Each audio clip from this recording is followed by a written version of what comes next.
Assalamualaikum warahmatullahi wabarakatuh. Kami dari kelompok 1, mahasiswa STKIP Modern Ngawi, PG PAUD semester 7, yang terdiri dari Lilik Purwanti, Indah Sulistyowati, dan Sri Paryanti, akan menyampaikan materi tentang permasalahan anak usia dini pada awal semester. Secara garis besar, masalah yang dihadapi anak dapat digolongkan menjadi 3, yaitu masalah-masalah yang berkaitan dengan keadaan fisik, psikis sosial, serta kesulitan belajar. Yang pertama, keadaan fisik. Perkembangan aspek fisik terkait dengan keutuhan dan kemampuan fungsi panca indera anak. Kemampuan melakukan gerakan-gerakan sesuai perkembangan usianya, serta kemampuan mengontrol pembuangan. Anak yang mengalami hambatan dalam hal-hal tersebut dapat dikatakan mengalami masalah secara fisik. Yang kedua, psikis. Permasalahan masalah psikis anak terkait dengan kemampuan psikologis yang dimilikinya atau ketidakmampuan mengekspresikan dirinya dalam kondisi yang tidak normal. Terus selanjutnya, yang ketiga, sosial. Perkembangan sosial anak berhubungan dengan kemampuan anak dalam berinteraksi dengan teman sebaya, orang dewasa, atau lingkungan pergaulan yang lebih luas.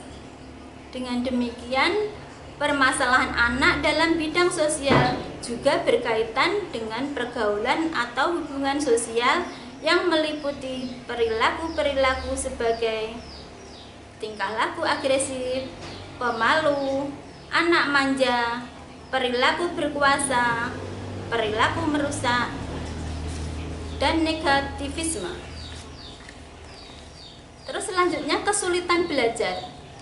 Kesulitan belajar pada anak dimaknai sebagai ketidakmampuan anak dalam mencapai taraf hasil yang sudah ditentukan dalam batas waktu yang telah ditetapkan dalam program kegiatan belajar sesuai potensi yang dimilikinya.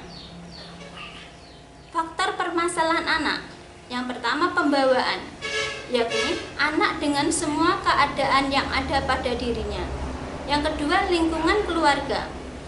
Di sini mencakup pola asuh orang tua, keadaan sosial ekonomi keluarga, dan lain-lain. Terus yang ketiga, lingkungan sekolah, meliputi cara lain. Yang keempat, masyarakat, mencakup pergaulan, norma, adat istiadat, dan lain-lain. Cara mengidentifikasi permasalahan anak. Mengidentifikasi permasalahan anak diartikan sebagai upaya menemukan gejala-gejala yang tampak pada penampilan dan perilaku anak dalam memperkirakan penyebab masalah hingga bentuk bantuan yang dapat dilakukan untuk mengatasinya.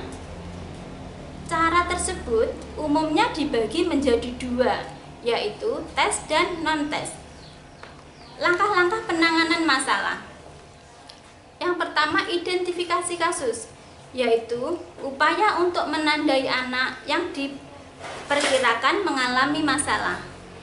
Selanjutnya, yang kedua, identifikasi masalah, yakni untuk mengetahui inti permasalahan yang di berbagai anak, yang dihargai anak.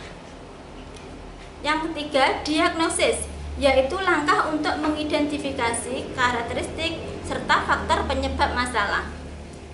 Yang keempat, prognosis, yaitu langkah untuk merumuskan alternatif upaya bantuan sesuai dengan karakteristik permasalahan yang dihadapi anak. Yang kelima, treatment, yakni upaya pemberian bantuan itu sendiri.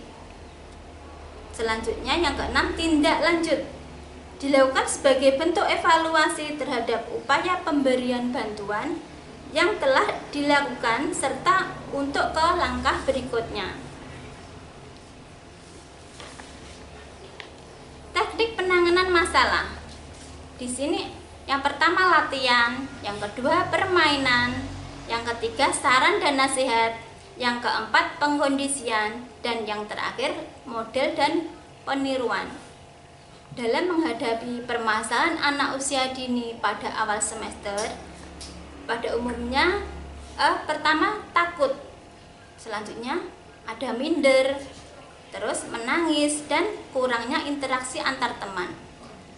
Untuk mengatasi atau untuk menangani hal tersebut, yang pertama kita perlu kesabaran, penuh kasih sayang, penuh perhatian, ramah, toleransi terhadap anak, empati, penuh kehangatan, menerima apa adanya, adil, dapat memahami perasaan anak, pemaaf terhadap anak, menghargai anak, memberi kebebasan pada anak, dan menciptakan hubungan yang akrab dengan anak.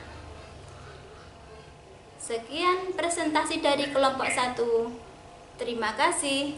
Wassalamualaikum warahmatullahi wabarakatuh.